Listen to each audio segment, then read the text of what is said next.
musicalmente que eu cresci, assim, tocando. E que foi uma referência muito grande pra mim. O Dave Grohl, com certeza. Eu lembro que quando eu conheci o The Who e o Keith Moon, assim, eu acho que nem tanto só o jeito que o Keith Moon tocava, que eu acho muito foda, mas o negócio que o Keith Moon foi o primeiro baterista que, tipo, de uma banda muito grande, que a galera ia dar uma entrevista e fazer uma pergunta e estendia o microfone pro baterista. Porque a galera queria falar com o cara, porque normalmente bateria era um negócio lá no fundo, tá ligado? Era tipo um músico de apoio. Deixa eu ver quem mais. Como que é o nome do baterista do Radiohead? Phil Sadler. Isso.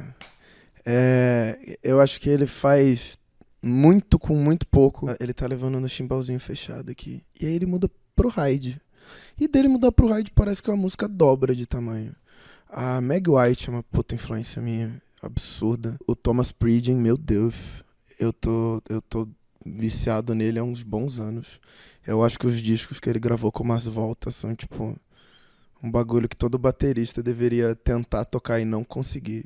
Porque é impossível de tocar aquela merda. Mas aí eu tenho uma pergunta. A Meg White e Thomas Pridgen é quase como torcer pro Flamengo e Fluminense. Não? Me explica o que junta os dois. Um é eu acho que o Thomas Pridgen é muito pegar a virtuosidade e colocar isso com violência na música. Faz sentido. E a Meg White é violência e é um foda-se. Então é violência. Sempre. Eu acho que isso aí é um. Isso aí é uma. Eu sou um cara que, tipo, o que eu estiver vivendo, o que eu estiver sentindo, eu quero levar comigo pro estúdio e deixar no estúdio. Deixar no que eu gravei.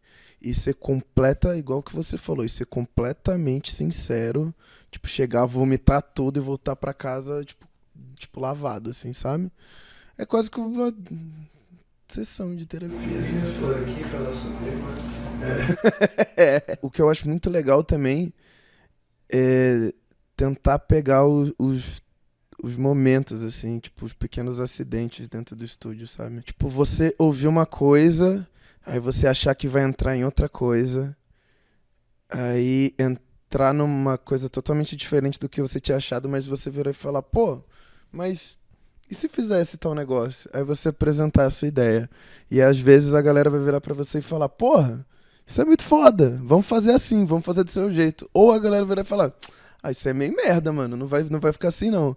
Ou tipo ir lá, porra, tu pensar uma virada muito massa, caralho, tu chegar, tu regaçar assim, a pessoa virar e falar, vamos deixar do jeito que tava, do jeito que já gravou, vamos deixar assim. Ou tipo, nossa, caralho, isso ficou animal, não sei o quê. Esse processo, eu sou apaixonado. E como a bateria é o primeiro instrumento que grava normalmente, às vezes é 2 semanas, às vezes é um mês, às vezes é muito mais tempo gravando um disco. Eu acho muito legal que eu sou o primeiro que grava e o resto do tempo, pra mim, eu só tô ali existindo. Então eu acho que até o Capilé já falou isso várias vezes. Ele fala que eu sou o baterista que mais dá opinião que tem. Eu amo o negócio de estar ali dentro do estúdio. Aí eu tô ali, sei lá, jogando meu Switch, tô jogando Zelda. Aí do nada me dá um estalo, eu falo, pô, mas e se fizesse tal coisa? E se não sei o quê? Ai, dá guitarra aqui. Aí eu não sei tocar guitarra. Aí sai uma merda. Aí eu canto a guitarra pra pessoa. Eu amo muito esse processo. Chegar em casa, estudar um assunto. Chegar tipo, eu vi tal coisa. Ia ser muito legal se a gente botasse tal referência de som. Por que em tal ano rolou tal coisa, não sei o quê. Eu amo. Tipo, tu entrar num hiperfoco até o disco ficar pronto e depois esquecer e ficar um ano sem ouvir. É muito massa, velho.